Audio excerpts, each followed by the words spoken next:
Мынау тура менімен тура осындай жағдай орын алды. Фостердің әуе компания Air Астананың президент Фостердің өзі, мына қаншама халық зардап шегіп отырса да, лонж барға барып шай ішіп отқан жерінен шығарып алдықтан мына халыққа жеткіздік Фостерді. Міне халықпен сөйлес деп.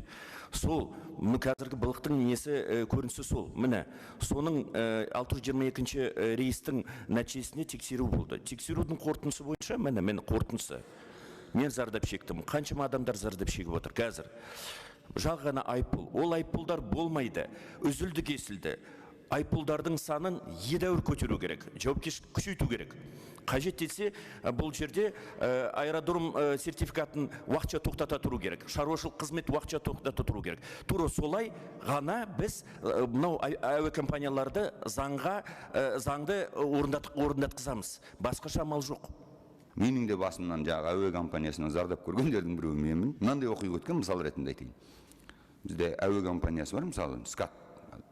1 сағат кешігеді, 2 сағат кешігеді, 3 сағат кешігеді, қайта телефон соқсаң, ана жақта бір сөйлейтін бас отырады, мен ештеңе шешпеймін, мен білмеймін дейді. Енді басқарман қайда, кіммен сөйлесеміз десек, сіздер олармен сөйлесе алмайсыздар дейді. Бұл не сұмдық? Бірінші басшылардың жауапкершілігін күшейттіңіздер ме? Менің әріптесім айтты ғой, мына әкімшілікті жауапкершілікке тартамыз деп. Ондай жоспар бар.